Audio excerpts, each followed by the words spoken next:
At ngayon, balikan natin ang tampok na kasaysayan sa ating dulang. May pangako ang bukas.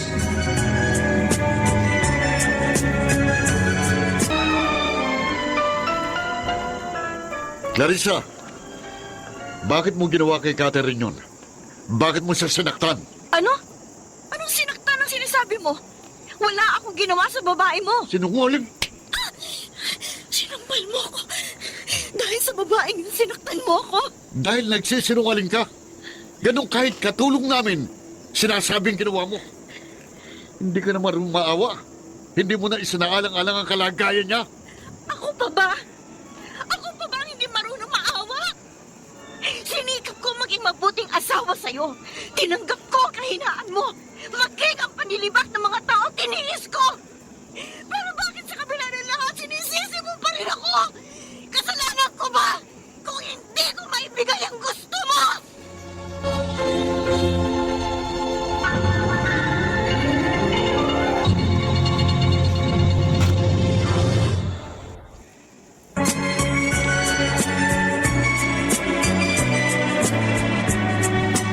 At ngayon, balikan natin ang tampok na kasaysayan sa ating dulang. May pangako ang bukas.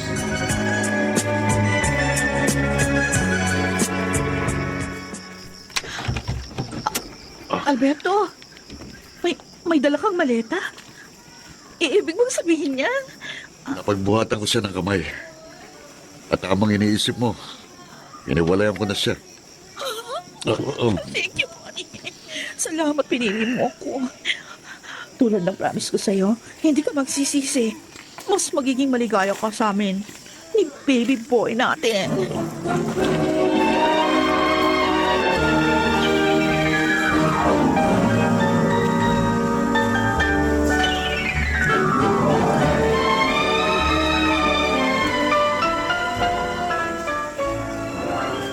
Dapat, pinadala mo na rin sa walang iyon yun ang anak niya sa unang babae niya. Huwag mo nang alagaan pa ang batang yun. Yan nga naman, anak. Hindi mo dapat na hinayaang iwan niya rito si Ruth. Inay, kuya, baka pag malupitan lang ng Catherine na yun si Ruth. Hindi alagaan. Kawawa naman ang bata. Hindi mo na problema yun. Hindi mo naman siya anak eh. Wala namang kasalanan ng bata, kuya. Ayoko siya idamay sa galit ko kay Alberto. Yan ang hirap sa'yo eh. Masyado kang mabait, kaya ka inaabuso. Hindi na po ngayon, inay. Handa na po ako ipagtanggol ang aking karapatan bilang asawa ni Alberto. Dapat. At huwag kang pumayag na kamkami ng babae niya ang kabuhayan ni Alberto.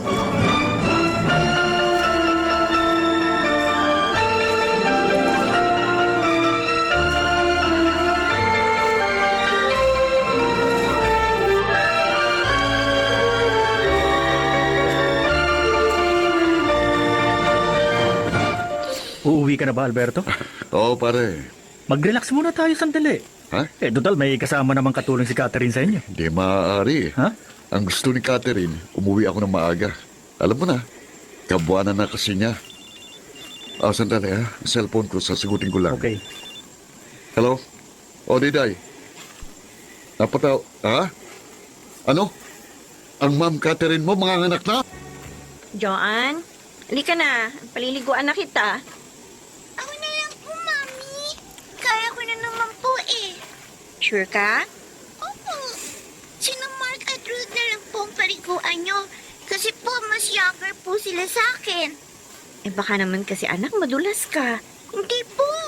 Promise po, mag-iingat po ako. Hindi po ako maglalaro sa bathroom. Okay. Sige. Pero behave, ha? Okay po, Mami. Mami, may shell bath soap na po ba doon? Oo, anak. Kahapon pa ako naglagay ng bago. Okay po, yan lang po kayo.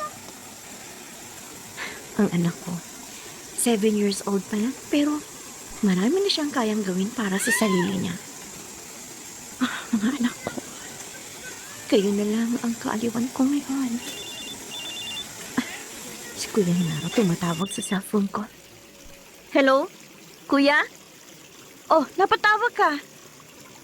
Oh, anong balita? Ano? Nanganak na ang babae ni Alberto?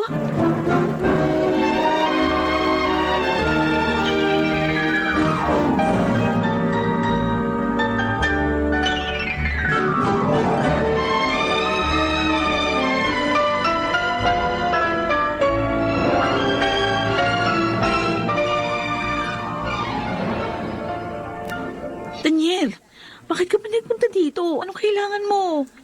Gusto ko kayo makita ng baby natin. Bakit ka nagagalit? Ayokong abutan ka ni Alberto. Hindi naman makakahalata yun eh. Dahil wala naman siyang alam. At magkaibigan kami. Kaibigan, traidor. Dahil pinaako mo ako sa kanya. Kami ng anak natin. O ano naman. Mas napabuti ka pa nga eh. Dahil buhay doon niya ka na. Kayo ng bata. Tapusin na natin ang relasyon natin. Ayoko nang lukuhin pa si Alberto. Anong sinabi mo? Total, ayaw mo naman ng may pananagutan, di ba? O di, hayaan mo na kami kay Alberto. Natutuwa ko na siyang mahalin. Walang hiyap! Ay, ko! Walang iyak ko. Bakit mo ako sinagto? Tama lang naman sinabi ko, ha? Hindi mo ako pwedeng gagawin. Wala sa usapan natin to. Sa ayaw at sa gusto mo, tapos na tayo. Kaya umanis ka na. At kung ayaw ko umalis, Tatawag ako ng pulis. ayun ka. Itinatapon mo na ako ngayon? Ha? Bari yan, Daniel. Kahit kailan, ako lang ang pwedeng magtapon sa babae. Kahit pa ikaw! Diday, tulungan Sige, mo ako. sumigaw ka pa!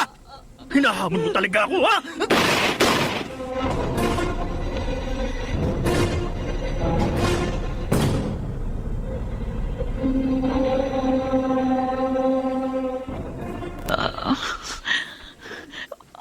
Catherine, Salamat.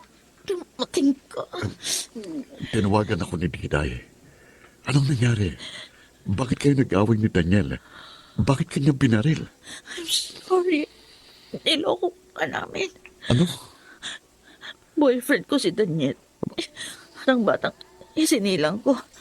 Alam namin. Oh my God. Pinlano niya lahat. Para ipaako kami sa'yo. I'm sorry. Nang sabihin ko sa kanya, natutuhan na kitang mahalin at makikipaghiwalay na ako. Nagalit siya. Binahil ako. Bakit niyo binubuhat sa akin ito, Catherine? At si Daniel, itinuring ko siyang kaibigan. I'm sorry. Alberto. Sana, pag wala na ako, bahala ka na sa anak ko. Please. Huwag mo siyang pababayaan. Wala siyang kasalanan. Patawan. Alberto. Catherine? Catherine? Patay na siya.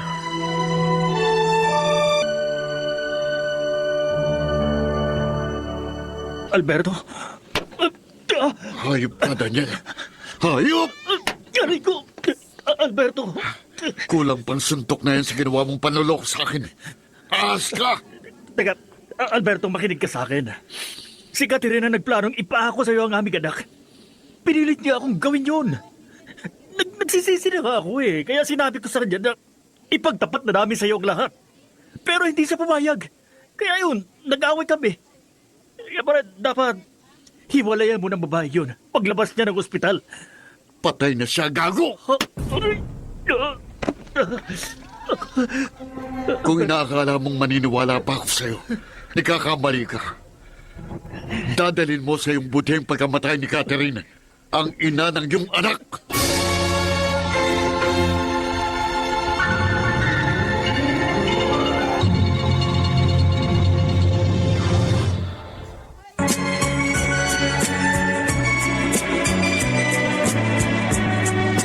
At ngayon, balikan natin ang tampok na kasaysayan sa ating dulang. May pangako ang bukas.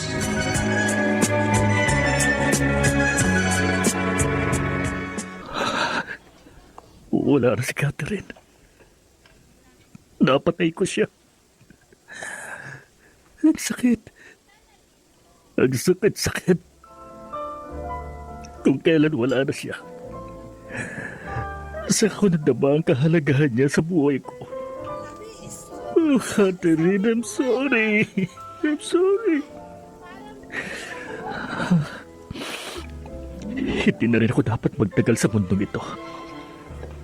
Total wala nang silbi ang buhay ko. Habang panahon na akong mabubulok dito. Kaya, susundan ko na lang si Catherine.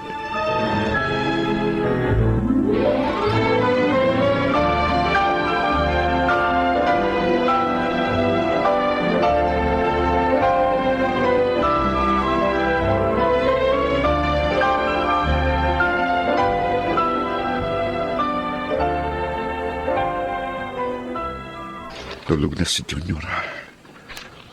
Ang batang inakala kong Junior ko, yun pala anak ni na Catherine at Daniel. Oh, Diyos ko. Ano itong ginawa ko kay Clarissa? Napakalupok ko. Sobra-sobra ko siyang nasaktan. Kaya siguro ngayon, nagdurusa ako ng ganito. Ano pang mukhang maiharap ko sa kanya ngayon? Paano ba ako makahingi ng tawad sa kanya? Paano? Tulungan mo po ako, Diyos ko. Tulungan mo po ako. Ang cellphone ko. Si Colonel tumatawag. Hello, Colonel? Bakit kayo napatawag? Ano? Si Daniel nagbigti?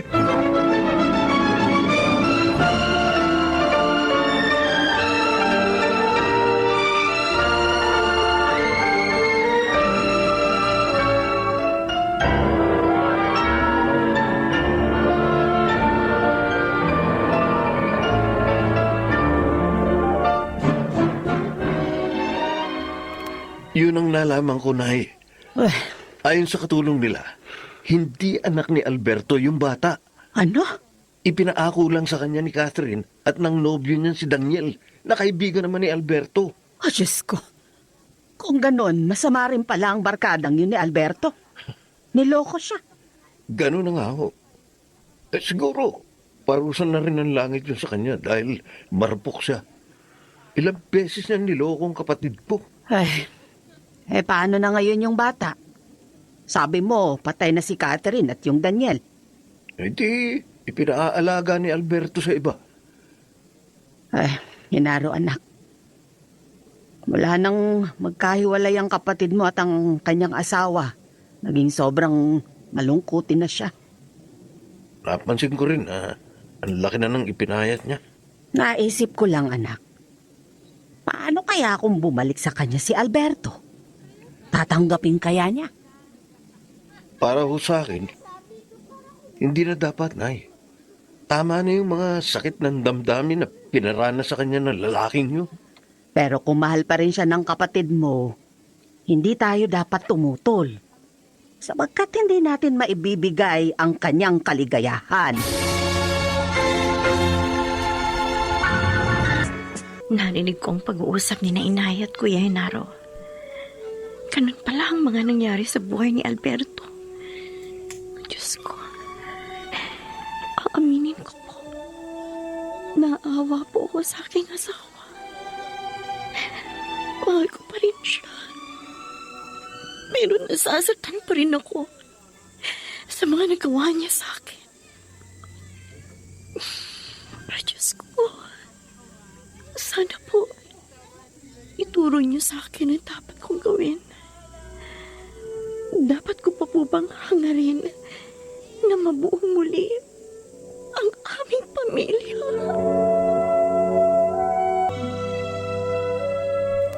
Aalis ka, anak. Opo, Nay. Sandali lang po ako. Kayo po munang bahala sa mga bata. Sige, walang problema. Pero saan ka ba pupunta? Kahapon, Nay, narinig ko ang pag-uusap ninyo ni Kuya Henaro. Ha? Narinig ko po ang lahat ng nangyari kay Alberto. At pupuntahan mo siya? Hindi po. Gusto ko po munang pumunta sa tahanan ng Diyos. Gusto ko pong doon ibuhos ang lahat ng laman ng aking damdamin. Clarissa, anak. Sana po, hayaan niyo muna ako, Inay. Kung yan ang makapagpapagaan sa kalooban mo. Sige anak, lumakad ka na. Ako na ang bahala rito. Kahit papano, nakadama ako ng kagaangan ng kalooban matapos akong tumalangin. Ngayon, maaari na uli akong umuwi at balikan ang anak ni na Catherine at Daniel. Uuwi na ako. Ay, ano ba? Ay, Alberto? Clarissa, narito ka rin. Oo. Nagsimba ako. Kumusta ka na? Eto, nagdurusa. Nakikiramay ako sa pagpano ni Catherine at Daniel. Alam mo, May nagsabi lang sa akin. Sige, tutuloy na ako. Clarissa, sandali lang. Bakit? Siguro, niloob talaga ng Diyos na magkita tayo rito. Para makahingi ako ng tawad sa'yo. Patawad, Clarissa. Naging marupok ako. Masamang asawa. Alberto, Patawarin mo ako. Pinagsisisihan ko ang lahat. Luluhod ako sa harap mo. Maipadama ko lang sa iyong aking pagsisisi.